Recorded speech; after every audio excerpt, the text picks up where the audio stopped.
Welcome to my channel. ఏం చేస్తున్నారండి శ్రీవారి ఈరోజు? పచ్చి పులుసు. పచ్చి పులుసు చేస్తున్నావా? ఏంటిది? నిమ్మకాయ సైజు చింతపండు, ఒక ఉల్లిపాయ, 3 పచ్చిమిర్చి, కొంచెం కొత్తిమీర, కొంచెం బెల్లం. ఓకే, స్టార్ట్ చేస్తారా? చింతపండు బాగా పిసికి ఇలా గుజ్జు తీసుకోవాలి. ఓకే,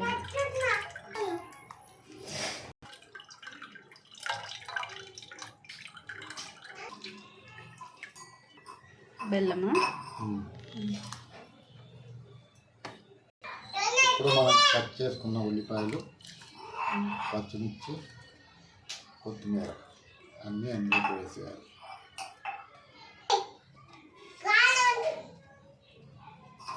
అలాగే సరిపడినంత ఉప్పు వేసుకోవాలి.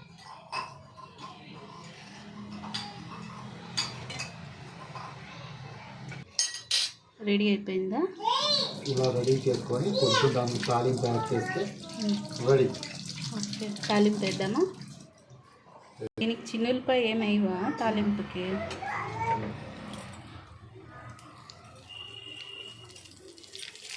ఆవాలు, జీలకర్ర, కొద్దిగా నెయ్యి వేసేసి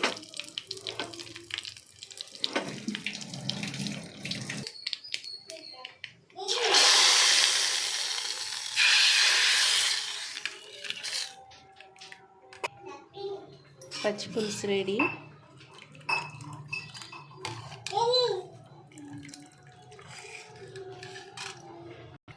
చూశారు కదా, ఈజీగా పచ్చి పులుసు మా శ్రీవారు చేశారు. ఎలా ఉందో మీరు ఒకసారి ఇంట్లో ట్రై చేయండి. లైక్ చేయండి, షేర్ చేయండి, నా ఛానల్ సబ్స్క్రైబ్ చేసుకోండి, పక్కనే ఉన్న బెల్ గంటని టచ్ చేయండి. అలాగే థ్యాంక్ యూ ఫర్ వాచింగ్.